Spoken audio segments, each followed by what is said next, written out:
And now, chapter 26.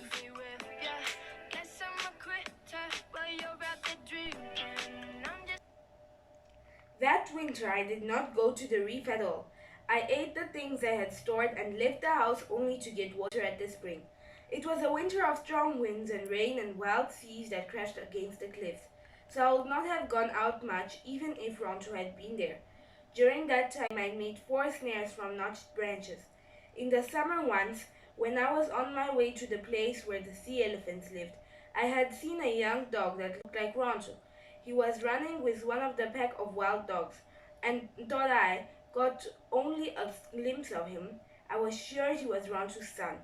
He was larger than the other dogs and had heavier fur and yellow eyes, and he ran with a graceful stride like Rontu. In the spring, I planned to catch him with the snares I was making. The wild dogs came to the headland often during the winter. Now that Rontu was gone, and when the worst of the storms were over, I set the snares outside the fence and baited them with fish. I caught several of the dogs the first time, but not the one with the yellow eyes, and since I was afraid to handle them, I was forced to let them free. I made more snares and set these again, but while the wild dogs came close, they would not touch the fish. I did catch a little red fox, which bit me when I took her out of the snare. Yet she stood got over her wildness and would follow me around in the yard, begging for abalone. She was very much of a thief.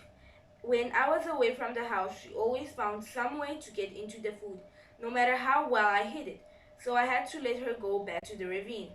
Often, though, she would come at night and scratch at the fence for food. I could not catch the young dog with a snare, and I was about to give up trying to when I thought of the tulare weed which we would sometimes use to catch fish in wet pools. It was not really a poison, but if you put it in the water, the fish would enam over on their backs and float. I remembered this weed and dug some where it grew on the far side of the island. I broke it up into small pieces, which I dropped in the spring where the wild dogs drank. I waited all day, and at dusk the pack came down to the spring. They drank their fill of the water, but nothing happened to them, or not much. They frisked around for a while, as I watched them from the brush, and trotted away. I then remembered tulak, which some of the men of our tribe use and is made from ground-up seashells and wild tobacco. I made a big bowl of this, mixing it with water, and put it in the spring. I hid it in the brush and waited. The dogs came at dusk, they sniffed the water and backed off and looked at each other, but at last began to drink. Soon afterwards they began to walk around in circles. They all lay down and went to sleep. There were 9 of them lying there by the spring.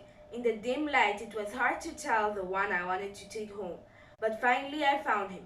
He was snoring as if he had just eaten a big meal. I picked him up and hurried along the cliff, being frightened all the way that he would wake up before I reached the headland. I pulled him through the opening under the fence and tied him to it with a thong and left food beside him to eat and some fresh water. Before long he was on his feet, gnawing through the thong. He howled and ran about the yard while I cooked my supper.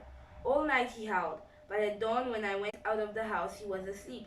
While he lay there by the fence sleeping, I thought of different names for him, trying to first find one, then another, saying them over to myself. At last, because he looked so much like his father, I called him Rontu, son of Rontu.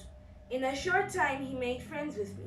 He was not so large as Rontu, but he had his father's thick coat and the same yellow eyes. Often when I watched him chasing gulls on the sandpits or on the reefs barking at the otter, I forgot that he was not Rontu. He had made happy times that summer, fishing and going to Tall Rock in our canoe. But more and more now, I thought of Tutok and my sister Ulape. Sometimes I would hear their voices in the wind, and often, when I was on the sea, in the waves that lapped softly against the canoe.